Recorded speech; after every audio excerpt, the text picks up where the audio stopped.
fellow citizens of the United States of Biafra and compatriots, I feel a very grave pain in my heart as I speak today, because the greatest injustice that we can do to ourselves is to descend to the gutter like our enemies and start to swim in the gutter with them. The sad events of the last 4 days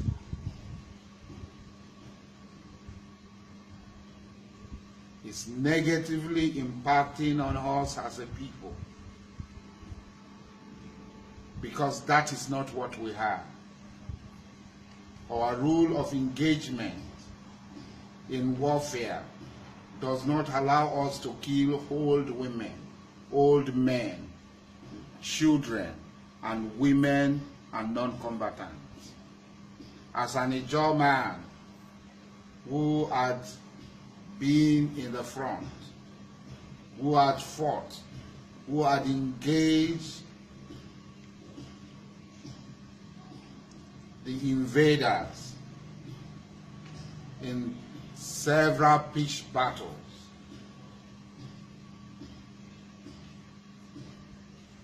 I know that once we leave our values and try to imitate them and accept their values and be guided by their own norms, then we have lost it. Then we have lost it. There was no need. There was no need whatsoever.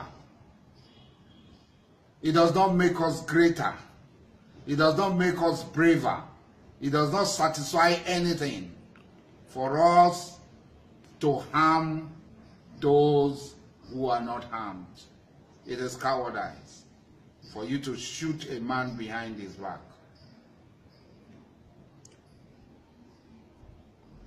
That is the hallmark of the Nigerian military, that they descend on hapless people, people who are not harmed. They rape women. They slice the throat of unharmed people with their hand tied behind their back. That is not us. That is not the German. That is not the Biafran. No. The German, the Biafran, is not afraid of war. Ani bobra bobra omuwe, omuwe, omuwe. Ani bobra bobra omuwe, womu digibala fawa omu. Ani sobio boso omuwe, ani kribio boso omuwe. Ani torbu boso omuwe, womu digibala fawa omu. We are not afraid of war. But we must set the template for the war we want to fight. We must not allow the enemy to set the terms of the war for us. We must not adapt the behavioral attitude of the enemy and start to behave like the enemy. That is not us. Who are the people you are killing? The wheelbarrow pusher? The Meiruas? The Meidoya? Who are they? I'd always said that when the calm comes to become, the happen will surely happen. It will happen. We are not afraid. We know that this day will come.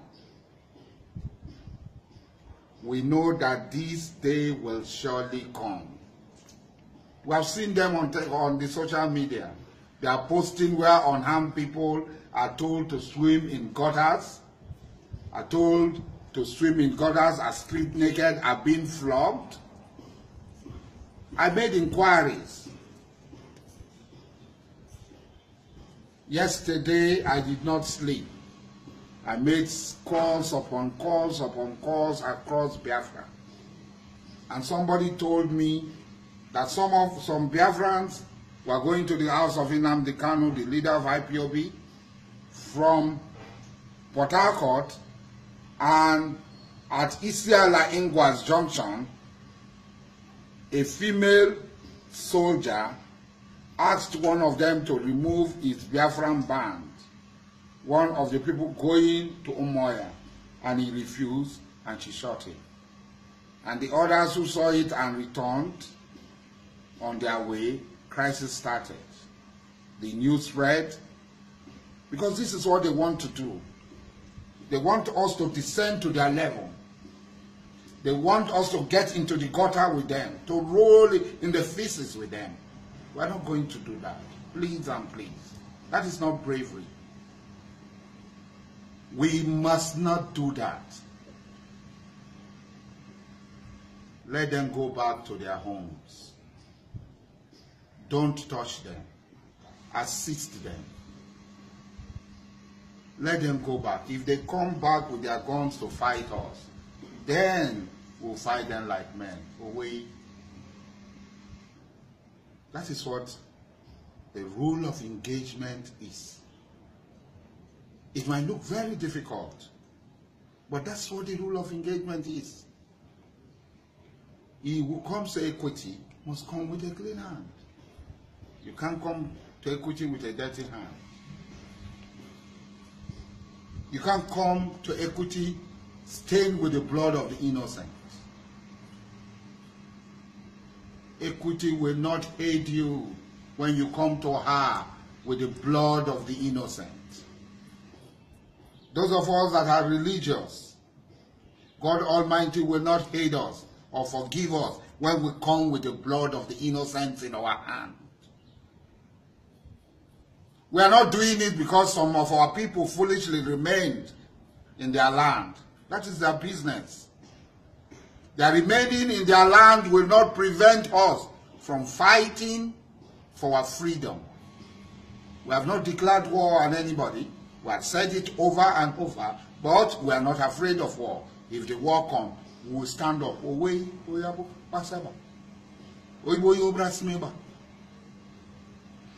There's no doubt about it. But you are not a man when you take a knife to kill a girl, a small girl, selling orange because she's from there. No. That is not our rule of engagement in war. That is against all that we stand for. As an Ijoma, you will understand me when I say this. Because the spiritual essence that protects the Ijaw nation and all our combatants will not protect you when you do that. When you take the life of a non-combatant. When you poison a pond, a fish pond, or a well, the spiritual essence that the Ijaw people believe that guide them will not. Which is also Biafra, because I'm an Ijaw man, and as a Biafran, I want to fight. I must be guided by this law not to poison the pond where people drink from, the well where people drink from. Not to kill pregnant women, not to kill babies, not to kill girls, not to kill old men and women, and not to kill non-combatants. It might sound very difficult. I'm continuing to repeat it because it's a burden in my heart. I have survived up till today. Death has always been my companion. But I have survived up till today because I keep strictly to the laws of engagement, the rules of engagement of our wars. Please, let them not do us this irreparable harm that will descend to their level and become them. No, not because of what the world will say, not because of what anybody will say, no, but because of our conscience, because of our rules, that will kill a man who did not have the opportunity to defend himself. That is not bravery, that is cowardice. And that is un-Biafra-like. I call you because I will stand with you. Those of you who know me as an Ijaw man, as IYC president, you know me.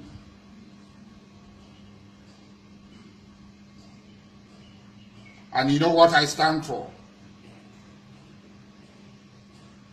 But I've never stood for killing an unarmed man, an unarmed woman, not to talk of babies and pregnant women.